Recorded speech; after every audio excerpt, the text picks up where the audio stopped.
Hermanos, tengan todos un cordial saludo de mi parte. En el momento donde se encuentren, en el momento en el cual puedan ustedes estar viendo este video. Es para mí un privilegio poder dirigirme a ustedes y poder compartir un devocional.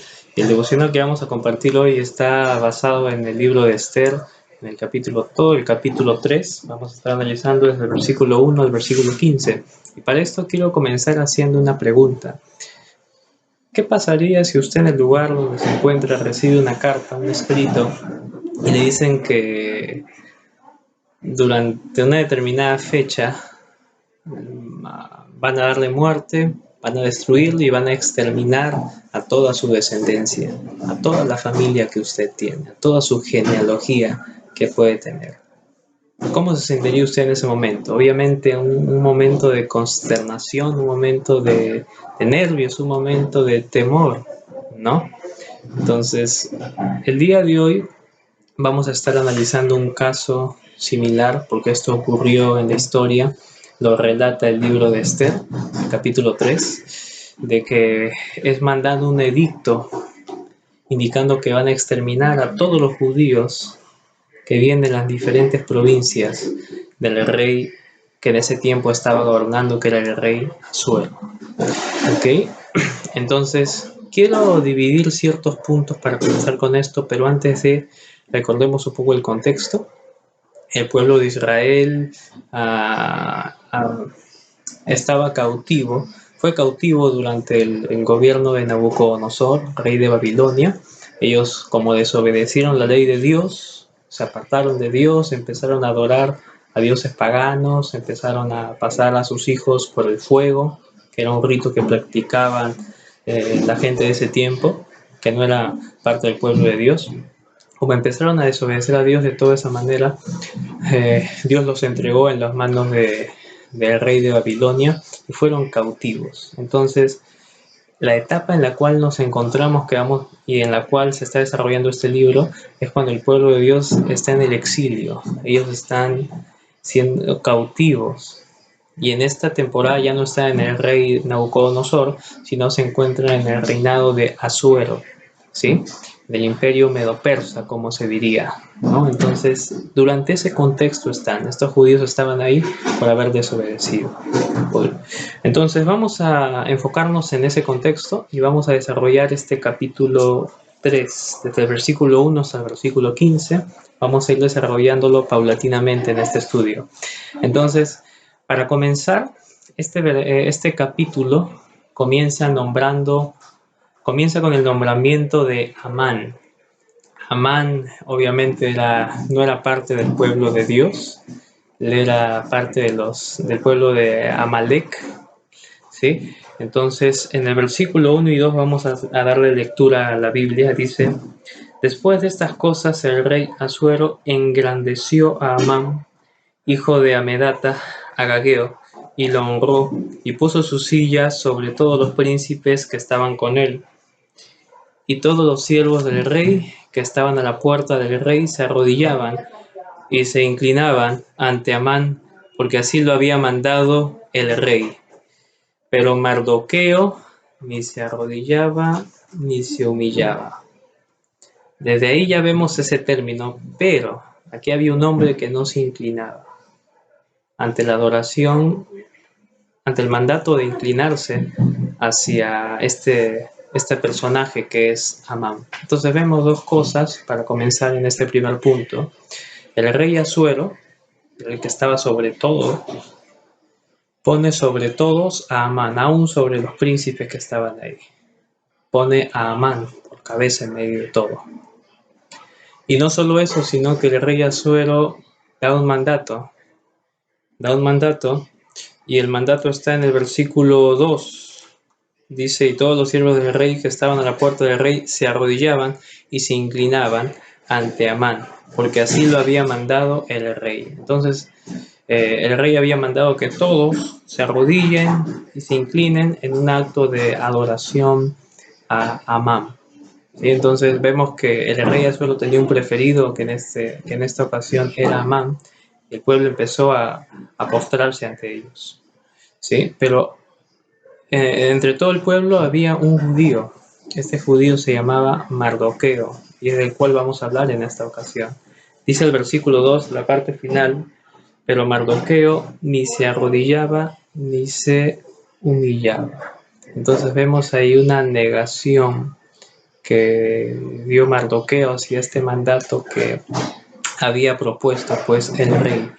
¿Sí? Entonces vemos ahí la negación de Mardoqueo. Vamos a leer hasta el versículo 4, continuando del 3. Y los siervos del rey que estaban a la puerta preguntaron a Mardoqueo: ¿por qué traspasas el mandato del rey? 4. Aconteció que hablándole cada día de esta manera y no escuchándolos, él lo denunciaron a Amán para ver si Mardoqueo se mantendría firme en su dicho, porque ya él les había declarado que era judío. Entonces aquí vemos un segundo punto. Vemos que hay alguien que se niega ante un mandato que el rey Asuero había dado. En una actitud de adoración se postren ante Amán. Entonces Mardoqueo, al ser judío, al tener el mandato de Dios prescrito de que no puede adorar a ningún otro que no sea Dios, él no se postra ante esto. Entonces vemos que él persiste en obedecer la ley de Dios. Hay una perseverancia ahí. A pesar de que estaba en el exilio, a pesar de que su pueblo estaba en cautiverio, él persiste, sin importar las circunstancias, en obedecer la ley de Dios. Como segundo punto en esto acá, vemos que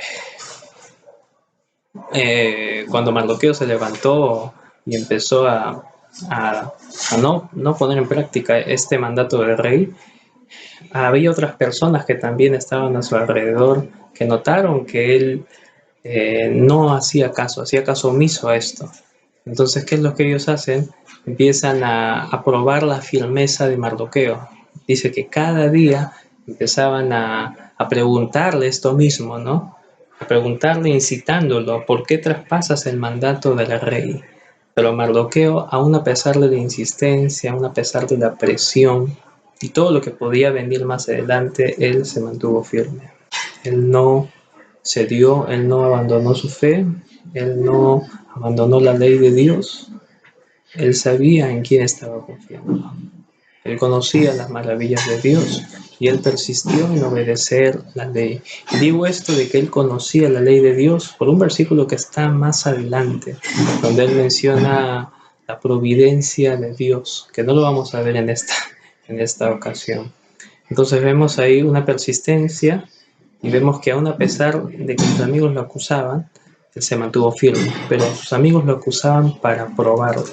Así dice el versículo 4, la parte final: para ver si Mardoqueo se mantendría firme en su dicho, porque ya él les había declarado que era judío. Entonces todo esto era parte de una prueba hacia Mardoqueo. Y vemos que Mardoqueo no se dio en ningún momento de esta prueba. Él mantuvo firme su fe, mantuvo firme su convicción en Dios, los mandamientos que Dios ya había establecido desde antes. Entonces vamos viendo ahí una negación en medio de un mandato del rey. Tercer punto, vemos que aquí Amán se entera de esta circunstancia, se entera de esta ocasión, y dice la Biblia que él se llena de ira. Recordemos que él no era un sirviente nada más, sino él era el preferido del rey, él estaba sobre los demás lo adoraban a él, se inclinaban ante él. Entonces él se estaba irando en esta ocasión. No era un momento sencillo, era un momento que evidentemente iba a poner en aprietos a todo esto. Y vamos a ver desde el versículo 5 al 7, dice: y vio Amán que Mardoqueo ni se arrodillaba ni se humillaba delante de él, y se llenó de ira. Aquí es donde Amán mira este suceso y se llenó de ira. Todos lo hacían, pero menos uno, que era Mardoqueo. 6. Pero tuvo en poco poner mano en Mardoqueo solamente, pues ya le habían declarado cuál era el pueblo de Mardoqueo, y procuró Amán destruir a todos los judíos que había en el reino. De manera que no solamente quiso desquitarse con Mardoqueo, sino con toda la descendencia de Mardoqueo, con todos los de su pueblo, con todos los judíos. Es lo que dice el versículo. Versículo 7.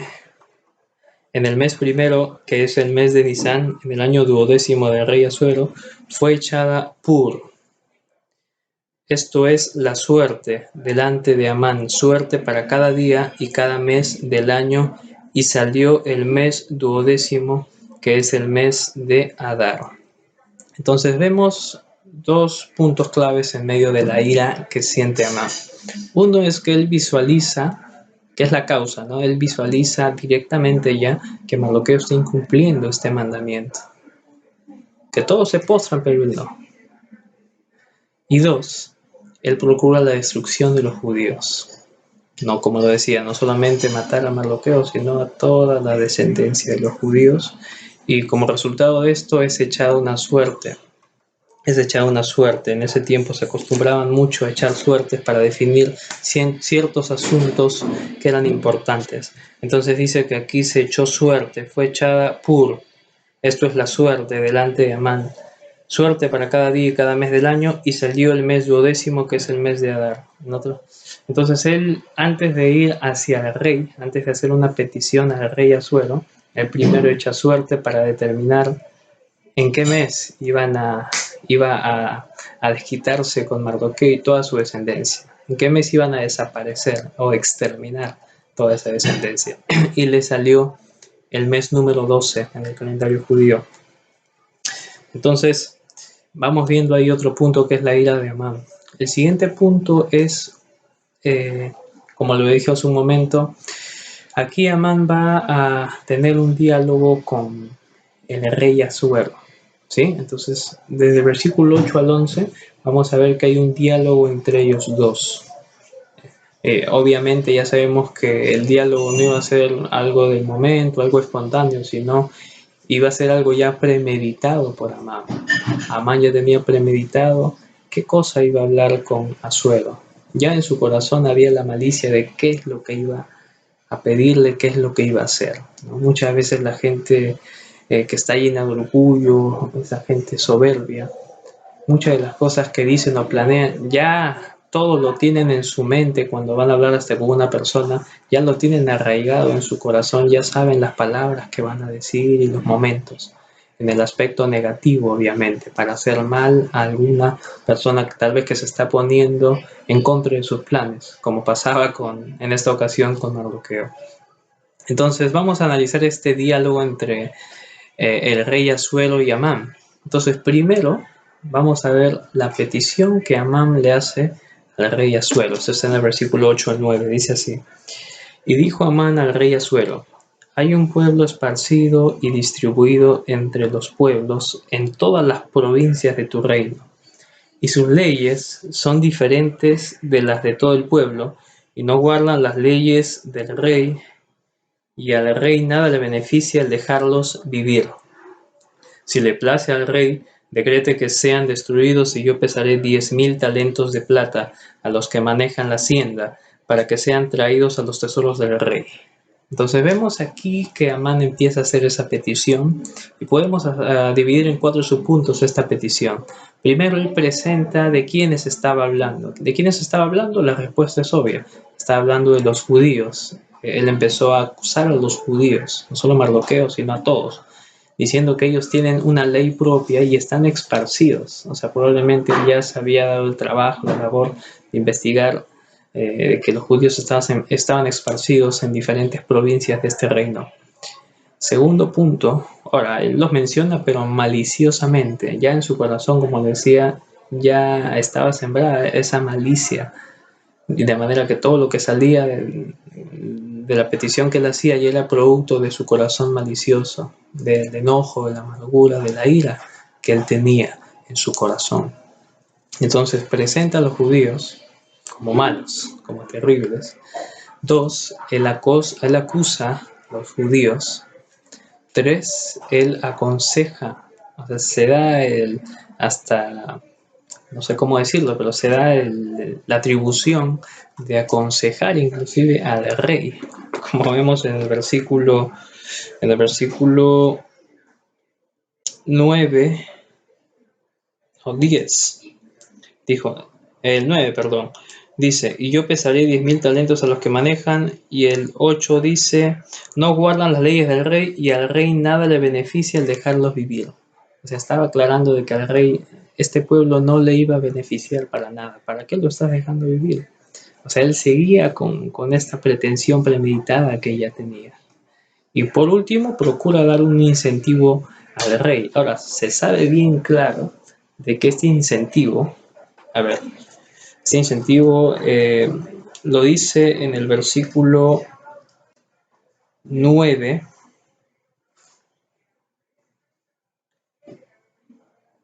En el versículo 9 dice, si le place al rey, decrete que sean destruidos y yo pesaré 10.000 talentos de plata a los que manejan la hacienda para que sean traídos a los tesoros del rey. Entonces él estaba diciendo que le iba a dar algo al rey como una contribución para que el rey pueda aprobar lo que él está pidiendo. Pero bien sabemos nosotros, por todo el edicto que se dé más adelante, que ese dinero él no lo iba a dar, sino ese dinero él no le iba a dar de su propia cosecha como él mismo, ¿no? De las riquezas que él pueda tener, sino eso lo iba a dar de todo lo que le iban a extraer al pueblo, a los judíos, ¿sí?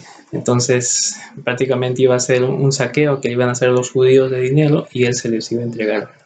Hasta eso ya estaba planeado maliciosamente en el corazón de Amán. Entonces vamos a seguir viendo este punto. Entonces ahí hemos visto una petición que Amán le hace al rey. Ahora vamos a ver cómo es que el rey responde ante esta petición, porque hay una respuesta que él le da, ¿sí? Y lo vamos a ver en el versículo 10 y 11, dice, entonces el rey quitó el anillo de su mano y lo dio a Amán, hijo de Amedata Agageo, enemigo de los judíos, y le dijo, la plata que ofreces sea para ti y asimismo el pueblo, para que hagas de él lo que bien te pareciere. Entonces vamos viendo ahí muchos puntos que podemos aclarar. Uno, Amán era enemigo de los judíos. Era enemigo de los judíos. Era una oposición para ellos. Y podemos también ver varios aspectos. El rey dice que le da un anillo a Amán. En estos tiempos el anillo era una joya muy preciada. Entonces cuando habla de anillo está hablando de autoridad. El rey le estaba dando mucha autoridad a Amán al entregarle ese anillo en su mano. Entonces vemos ahí que el rey Asuero le da autoridad a Amán para que pueda cumplir su cometido. Y segundo, el rey rechaza ese incentivo.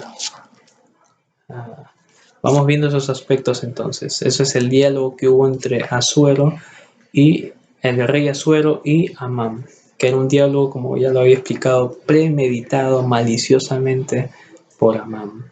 Si Dios nos libre de en algún momento llenar nuestro corazón de ira o de amargura y tomar la actitud de Amán, queriendo ensoberbecernos, queriendo hacer nuestra propia voluntad humanamente, sin consultarle a Dios, sin pedirle a Dios sabiduría en todas las cosas que nosotros podamos hacer.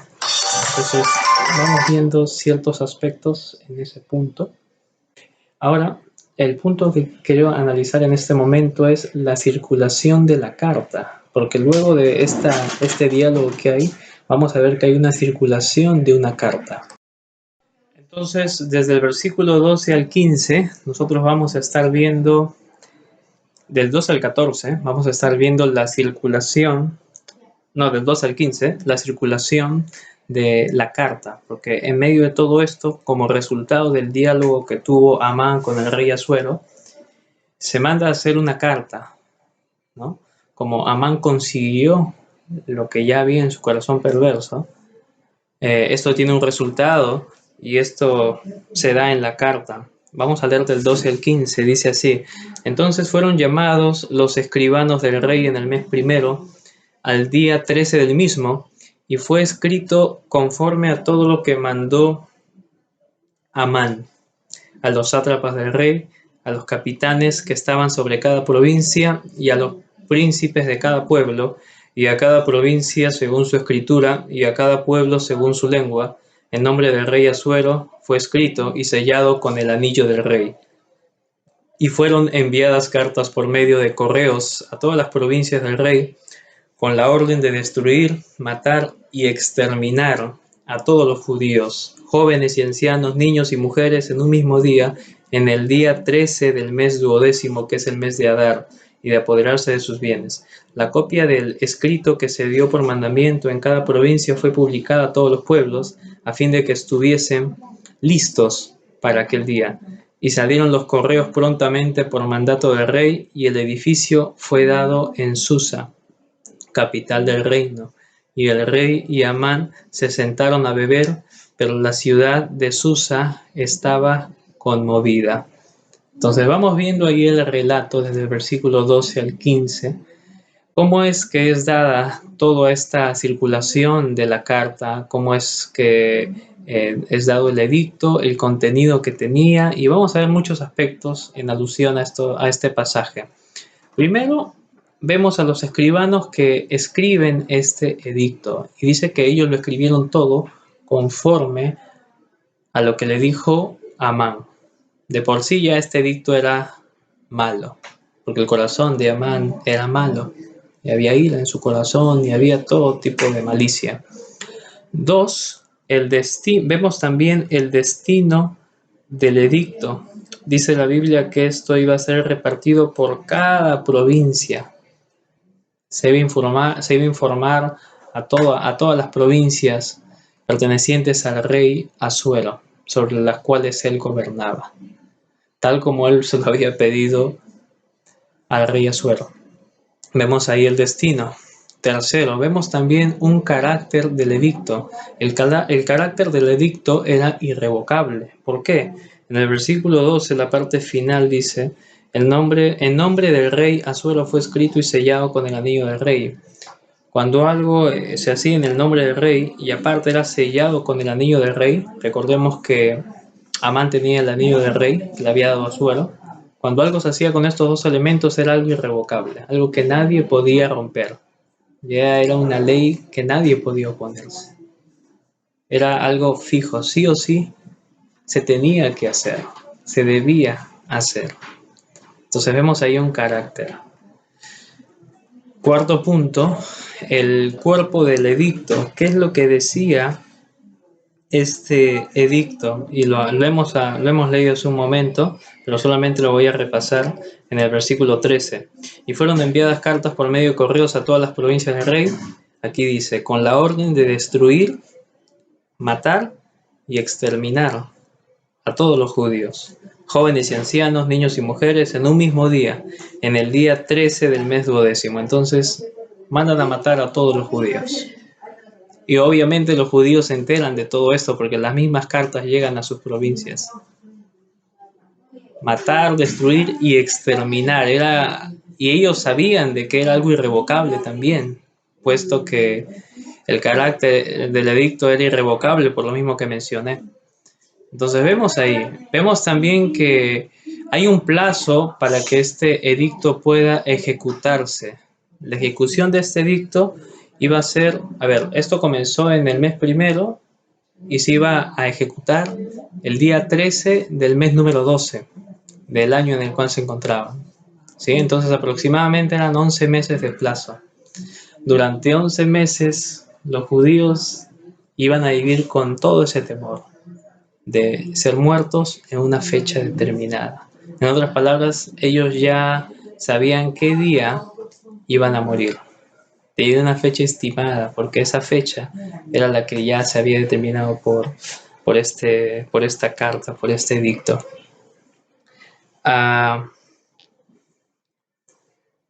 Vemos de que después envían este edicto, y había un motivo por el cual habían enviado este edicto. El versículo 14 dice: la copia del escrito que se dio por mandamiento en cada provincia fue publicada a todos los pueblos, y aquí está el motivo: a fin de que estuviesen listos para aquel día, a fin de que todos los pueblos se iban a levantar en contra de los judíos para exterminarlos, para matarlos, para destruirlos. ¿Sí? Entonces ese también era el motivo, según dice aquí, del edicto, a fin de que todos ellos estén listos para exterminar a los judíos. La capital en ese tiempo del rey Asuero, donde él estaba gobernando, era Susa. Vemos el versículo 15, la parte final dice, pero la ciudad de Susa estaba conmovida. Esto quiere decir, la ciudad no se alegró, no se llenaron de alegría y de gozo por esta noticia, sino que se conmovió, quiere decir que se turbó. Muy probablemente pasó esta turbación, porque ellos conocían a los judíos, sabían que eran personas pacíficas y no estaban vinculados con temas maliciosos como Amán o tal vez otras personas de ese tiempo. Entonces, ahí vamos viendo ciertos aspectos, ¿no? Esa fue la respuesta del pueblo. O sea, el mismo pueblo se turbó al enterarse de esta noticia, al enterarse de este edicto. Entonces, podemos sacar muchas cosas de todo este relato que hemos visto. Sabemos que el relato no queda ahí. El libro de Esther se expande hasta el capítulo 10 y vemos un final donde Dios rescata a los judíos de la mano de los enemigos. Vemos un final glorioso en medio de todo esto. Vemos un final que a cualquiera le alegra. Aún hasta el pueblo dice que se alegró al final de todo esto.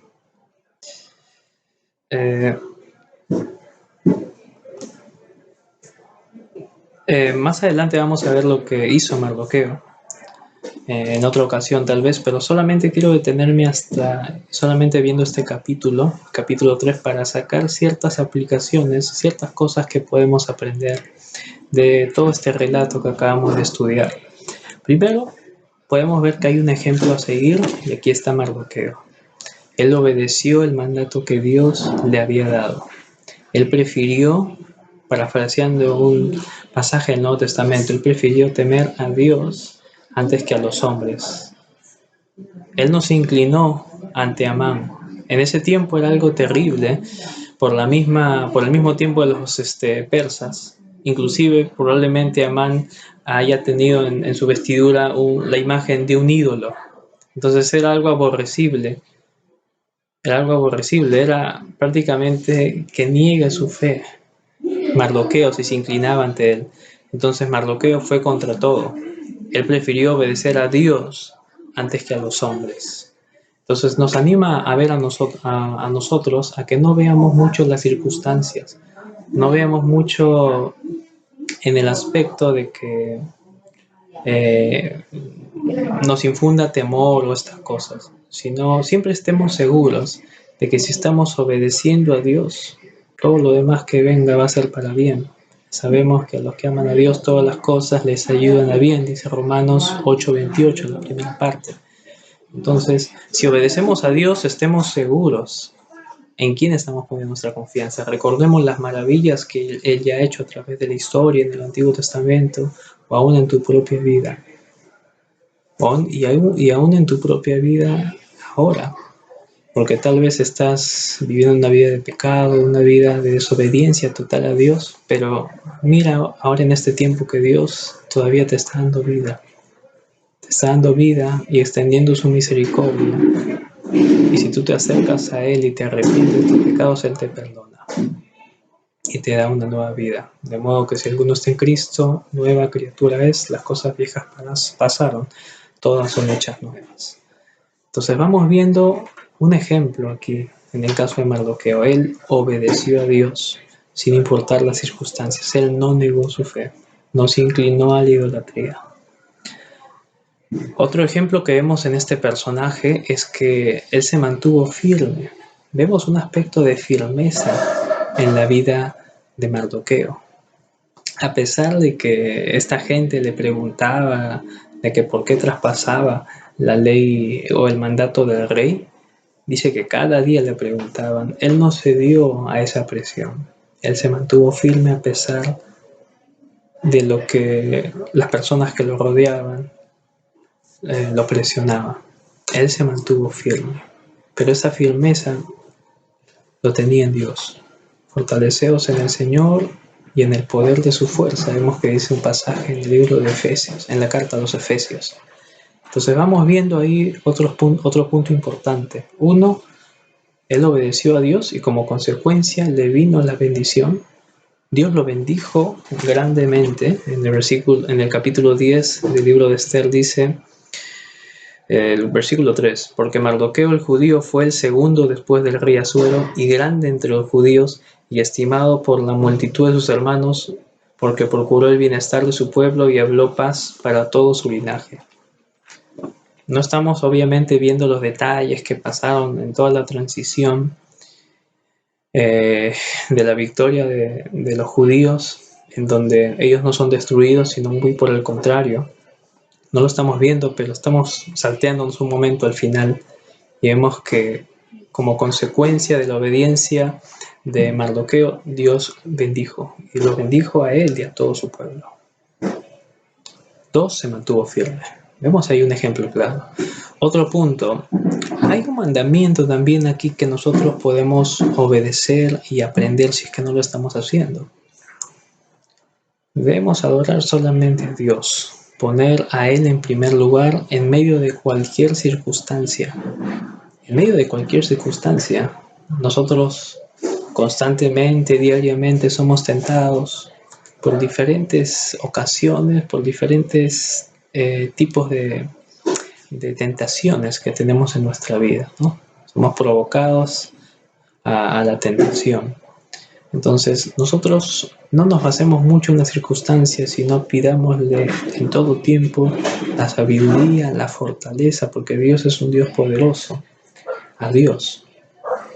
Y adoremos solo a Él. Ahora, muchas veces para esto se requiere valentía de cada cristiano. Se requiere valentía y fortaleza en el Señor mismo, porque de Él viene el vigor hacia nosotros. Pedirle al Señor que nos dé fuerzas, vigor, valentía, y Él lo hace.